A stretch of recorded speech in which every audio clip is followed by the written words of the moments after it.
एक भाई ने एक भाई के लिए 14 वर्ष का वनवास लिया है।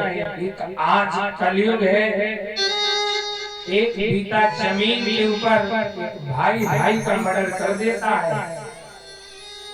ये बात बिल्कुल सत्य है, लेकिन याद रखना एक बात सदैव गांठ में बांध लेना मेरी भी। भाई छोटा पढ़ने साथ गया, भाई बड़ा हुआ पढ़ने साथ गया। यहाँ तक कि जब भोजन करता था तब भी भाई साथ में भोजन करता था। यहाँ तक कि जब तक श्रीमती नहीं आई, विवाह नहीं हुआ, भाई की बारात जा रही है, बड़े भाई छोटे के लिए कपड़ा लेता है। स्वयं शायद अपने लिए शेरवानी न ले, लेकिन छोटे भाई के लिए लेता है।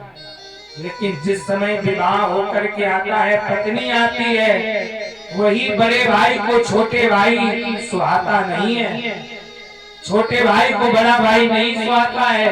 तो ध्यान देना कहां से अंतर आई? क्या माँ की परवरिश में अंतर आई जो विवाह के बाद बदल गया, या भाई भाई का प्रेम अपने आप बदल गया, क्या घर का अनाज बदल गया? आखिर कहाँ अंतर आया? अभी ध्यान दिया आप लोगों ने? हमारे यहाँ एक कहावत कहते हैं बूढ़ी बुजुर्ग माताएं, जब से आई कल लगू, जब से आई कल लगू, तब से छोटी थन लगू।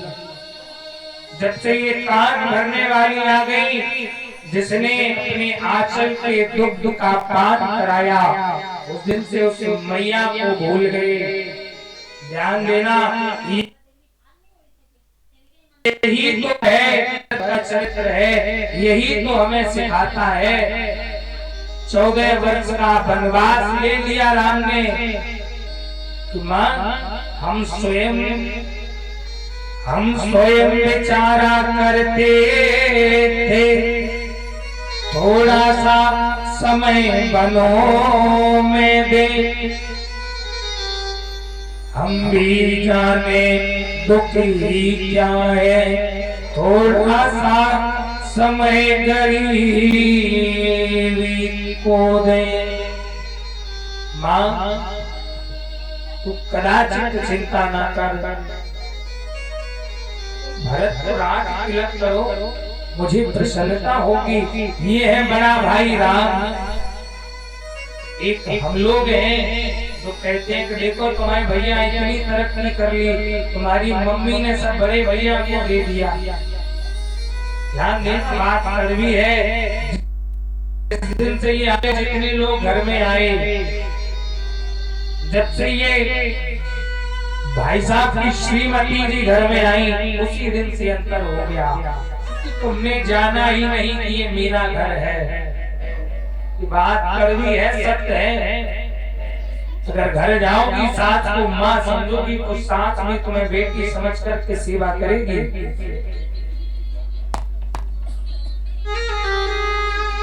अगर ननद को बहन समझोगी, तो ननद भी तुम्हें अपनी माँ बन करके मानेगी। देवर को अगर लाडला बेटा मानोगी, तो देवर भी तुम्हें अपनी माँ मानेगा। आज राम राज में यही होता है। राम की बहन भी है जिसका नाम है शांता। रामचरितमानस में वर्णन नहीं आया है इसका वर्णन वाल्मीकि रामायण में आया है। आज राम ने भरत के लिए आज 14 वर्ष का वनवास ले लिया। आज सामने हाथ पकड़ लिए कि कहना चाह रही हो राम तुम बन न जाओ। हाथ पकड़ करके रोकर बोली बेटा तुम जा रहे हो? राम ने कहा हाँ मां, ये कहीं कह रही है तुम्हें अपराध जो भी नहीं पाता, तुम्हें क्षमा कर दो। राम जननी जनम बंधु सुखदाता। आज अयोध्या कांड में सबसे बड़ा त्याग यही हुआ है। आज वही एक रो रो करके कह रही है राम तुम जा रहे हो। अगर राम को राम माना गया तो ये याद रखना कि इसमें सबसे बड़ी भूमिका कैकेयी की रही है। अगर राम वन न जाते, अगर राम वन न जाते तो आज राम राम न बन पाते। आज हम लोग जाति पात के चक्कर में पड़े हैं। याद रखना भीलनी कौन थी, वो केवट कौन था, सबरी जाति कौन थी। इसलिए याद रखना जाति पात की करो विदाई, हम सब हिंदू भाई भाई। आज वो दौर आ गया है, वो समय आ गया है कि आज हम लोग बिछुड़ते चले जा रहे हैं। महाराज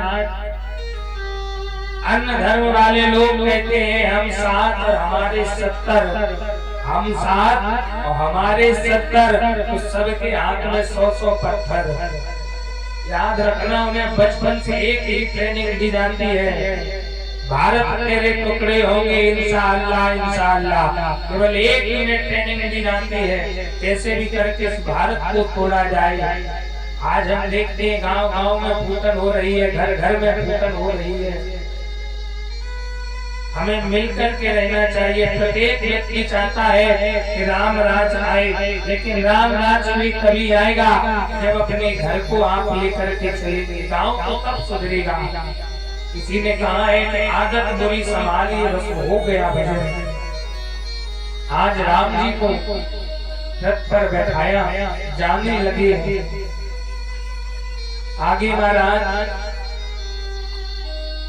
आगे महाराज कहते हैं कि आज राम जब बन जा रहे हैं तभी कैकेयी रो रही है, और लौट करके जब आएंगे, ये महाराज वाल्मीकि रामायण में वर्णन आया कि राम जब 14 वर्ष काट के वापस अयोध्या आएंगे तो कहां और पहले किससे मिला है, जरा ध्यान देना इस बिंदु पर कि प्रथम पास गए भवानी, प्रभु जाना कैकेयी भागी।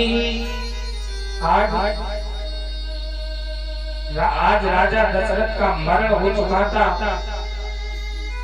रानी कैकेयी महलों में पड़ी पड़ी रो रही थी।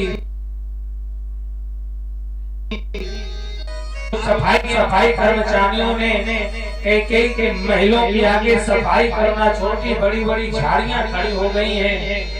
जब राम अयोध्या आए हैं 14 वर्ष काट के, राम ने स्वयं ने अपने हाथों से उन झाड़ियों को काटा है, और भगवान रो करके आए सीता की तरफ रो कर कहने लगे जानकी माँ की हालत क्या हो गई।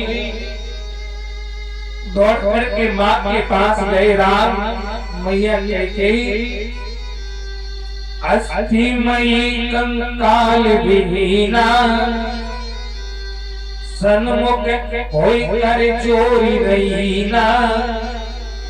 आज कैकेयी अस्थि मयी हो गई है, शरीर में हड्डियों का ढांचा पड़ा है। राम ने मैया के शरीर पे हाथ फेरा, माँ रोने लगी, कहने लगी राम तुम आ गए, राम तुम आ गए। राम ने जैसे ही माँ की वाणी को सुना, राम रोने लगी। रो रो करके माँ से कहा माँ तुमने ये कैसी हालत कर ली है। कैकेयी रो करके कहने लगी राम से राम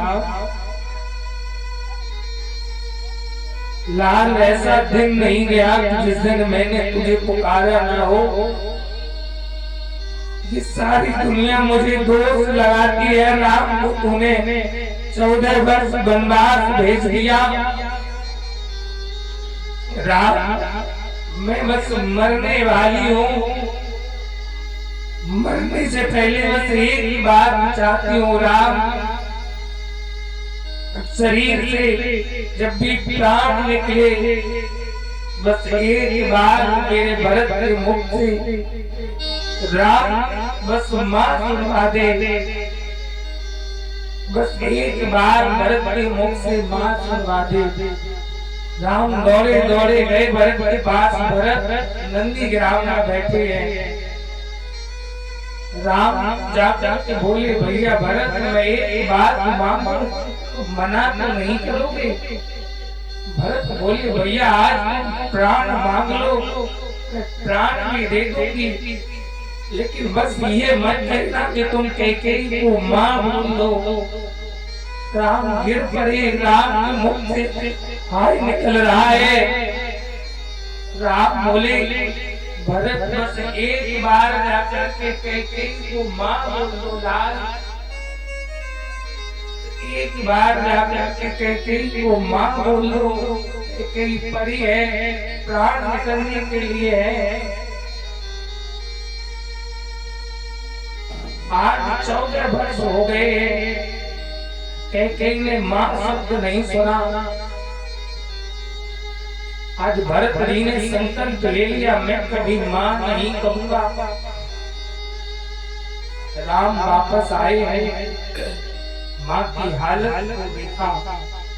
ये है त्याग कांड, इससे बढ़कर के और क्या त्याग मिलेगा। जिस मां के कहने पर 14 वर्ष राम वनवास काटे, आज उसी मां के लिए राम रो रहे हैं। ध्यान देना, ये मां हर चीज मिल जाएगी तुम्हें, लेकिन एक मां ऐसी है, अगर इस मां दुनिया से चली गई तो तुम्हें वो जन्म देने वाली मां नहीं मिलेगी। संसार में तुम्हें सब कुछ मिल जाएगा, भाई भी बहुत मिलेंगे, बहनें भी बहुत मिलेंगी, पिता भी हजारों मिल जाएंगे, लेकिन जिस मां के गर्भ से तुमने जन्म लिया होगा वो मां नहीं मिलेगी। उनको पता होगी कि मां की कीमत क्या होती है संसार में। जिन्होंने अपनी मां को खो दिया है, उनको पता है कि मां क्या होती है। मां तो वो वात्सल्य की मूर्ति होती है। मां स्वयं नींद में सोती है, हमें सोते में सुलाती है। जब घर में खाने को नहीं हो तुम चले जाओ तो मां पड़ोस से मांग कर के लाती है, बहन तेरे घर एक कटोरी सब्जी बनी को दे दे, आज मेरा बेटा तेरी बेटी भूखी है। वो मां पड़ोस से मांग के ला के खिला देती है। ये मां है। आज